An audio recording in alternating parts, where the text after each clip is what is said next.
Hello दोस्तों, नमस्कार। कैसे हैं आप सब? आई होप कि आप सब अच्छे होंगे और खूब बढ़िया से पढ़ाई कर रहे होंगे।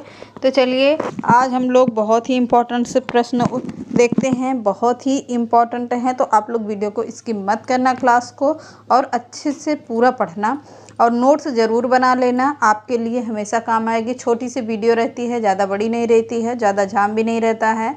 तो हमारी क्लास में आप लोगों को एक से बढ़ के एक प्रश्न देखते हैं। केवल प्रश्न होता है, उत्तर होता है, और यहाँ पे फालतू की बकवास कोई नहीं होती। सिर्फ पढ़ाई की बातें होती हैं।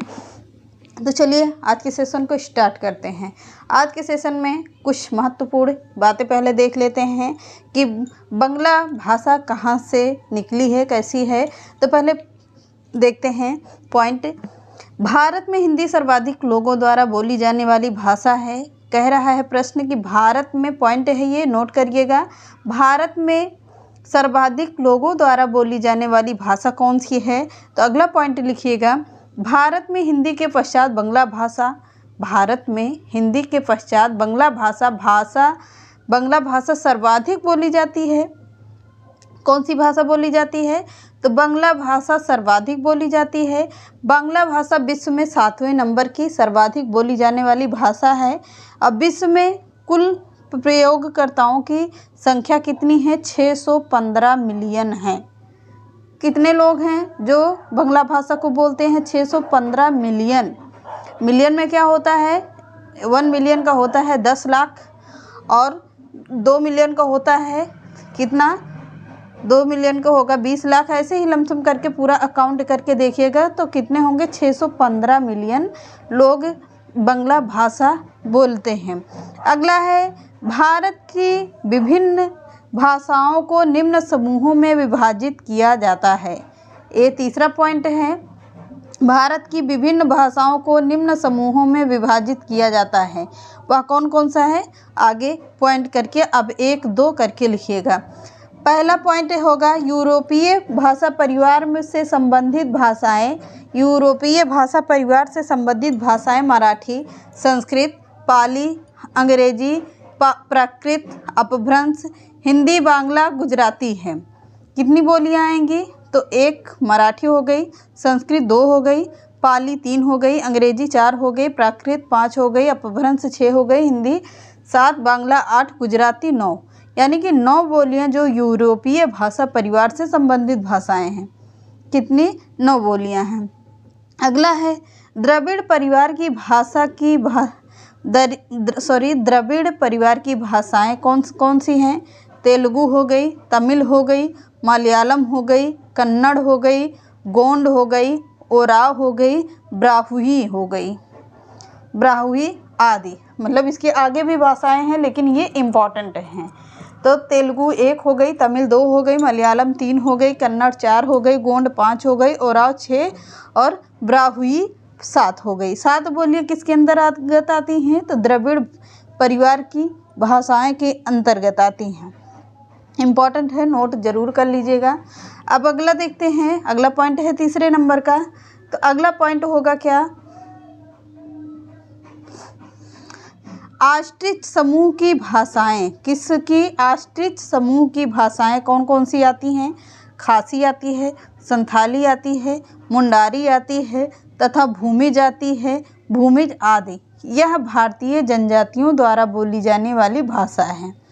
आश्रित समूह की भाषा खासी, संथाली, मुंडारी और भूमिज आदि भाषाएं जनजातियों के द्वारा बोली जाती हैं। ये तो 3 पॉइंट हो गए। आगे नोट करिएगा। अब यहाँ से केवल पॉइंट होंगे, तो आप लोग इसको नोट करिएगा।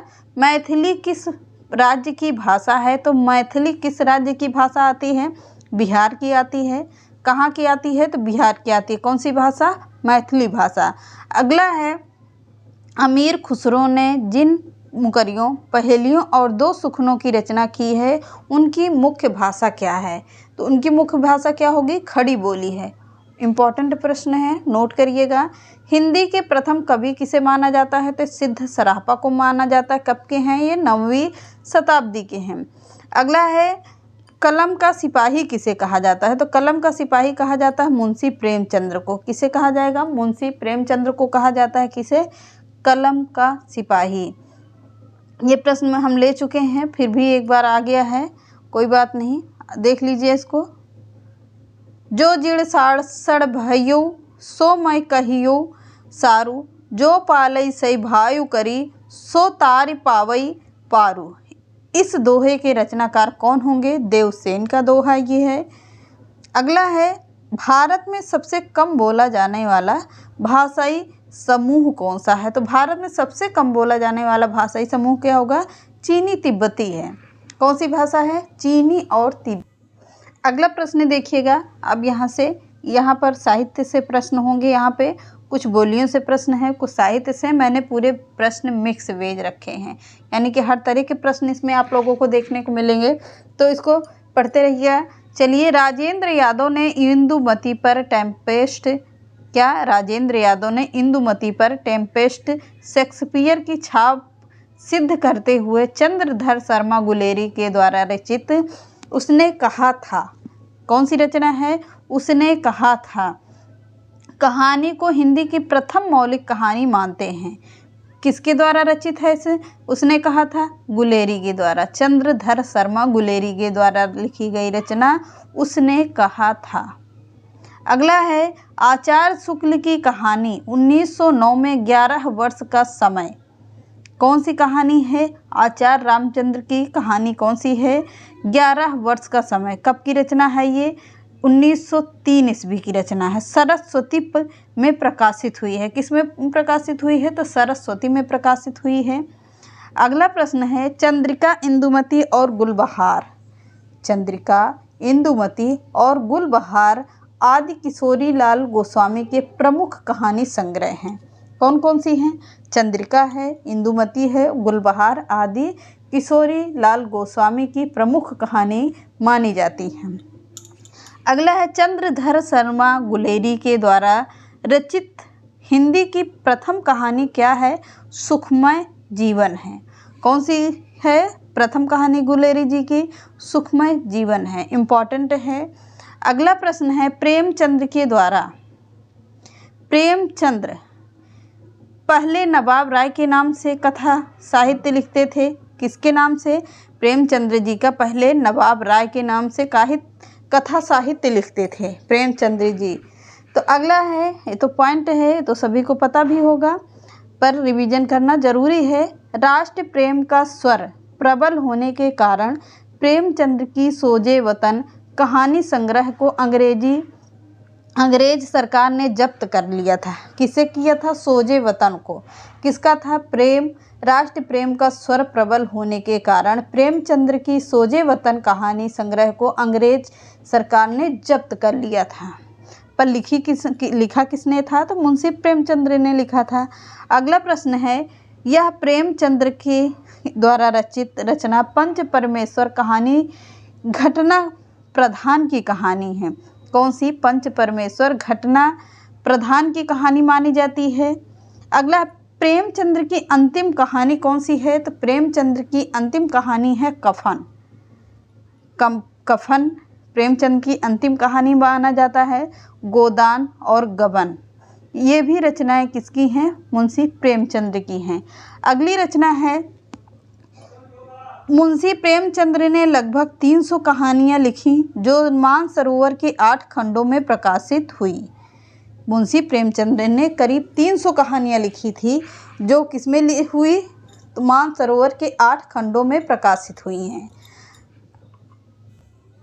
अगला है, जयशंकर प्रसाद की पहली कहानी ग्राम है। ग्राम कब की रचना है? 1911 ईस्वी की रचना है। इंदु पत्रिका में प्रकाशित हुई थी। कौन सी कहानी? तो ग्राम कहानी 1911 में इंदु पत्रिका में प्रकाशित हुई थी। अगला है, प्रसाद की गुंडा कहानी में भारत के इतिहास के ईस्ट इंडिया कंपनी के युग का चित्रण किया गया है। किसमें? इतिहास के ईस्ट इंडिया कंपनी में युग का चित्रण किया गया है। अगला है, रक्षाबंधन विशंभर नाथ शर्मा और कौशिक द्वारा रचित हिंदी में पहली कहानी है। कौन सी रचना है? रक्षाबंधन। किसकी है? विशंभर नाथ शर्मा और कौशिक द्वारा लिखी गई रचना है। कौन सी? रक्षाबंधन। अगला है, रांगे राघव ने रांगे राघव ने यथार्थवाद कहानियों के साथ साथ स्त्री पुरुष संबंधों को नए दृष्टिकोण से विश्लेषित किया है। किससे? नए दृष्टिकोण से विश्लेषित किया है। अगला है, जैनेंद्र व्यक्ति को केंद्र में मानकर कहानी लिखने वाले कहानीकार हैं। कौन होंगे? जैनेंद्र कुमार होंगे। अगला है, ये पॉइंट ही है इसीलिए हम लोग जल्दी जल्दी चलते हैं और इसको केवल पढ़ना ही पढ़ना है। यहाँ से प्रश्न केवल रचनाओं पर ध्यान दीजिएगा और लेखक पर। उपेंद्र नाथ अश्क ने अपनी, ये इम्पोर्टेंट था इसीलिए मैंने इसको टाइप करवा लिया है। उपेंद्र नाथ अश्क ने अपनी कहानियों में सामाजिक कुरीतियों और विकृतियों का व्यंग किया है। किसने? उपेंद्र नाथ अश्क ने अपनी कहानी में सामाजिक कुरीतियों और विकृतियों का व्यंग किया है। अगला प्रश्न है, आचार्य चतुरसेन शास्त्री की पहली कहानी क्या है? गृहलक्ष्मी। किसकी है? चतुरसेन शास्त्री की है। अगला प्रश्न है, मुस्लिम पात्रों को केंद्र में रखकर, किसको? मुस्लिम पात्रों को केंद्र में रखकर सर्वाधिक कहानी लिखने वाले कौन हैं? प्रेमचंद्र और यशपाल जी हैं। यशपाल और प्रेमचंद्र जी हैं। अगला है, नई कहानी की शुरुआत निर्मल वर्मा के परिंदे से मानी जाती है। नई कहानी की शुरुआत किसकी रचना से मानी जाती है? निर्मल वर्मा के परिंदे की परिंदे कहानी से मानी जाती है। ये रहे आज के कुछ इम्पॉर्टेंट प्रश्न। आई होप कि आप लोगों को पसंद ज़रूर आए होंगे और परीक्षा की दृष्टि से इम्पॉर्टेंट भी थे, इसलिए मैंने पूरे इसको कवर करवा दिया। अब इसको आप लोग नोट करिएगा और मिलते हैं नेक्स्ट क्लास में। चैनल पसंद आता तो लाइक सब्सक्राइब एंड शेयर करिएगा। नमस्कार। गर्मी बहुत है, बिल्कुल पसीने भीगे हुए हैं, लेकिन आप लोगों को क्लास भी देना ज़रूरी है। तो चलिए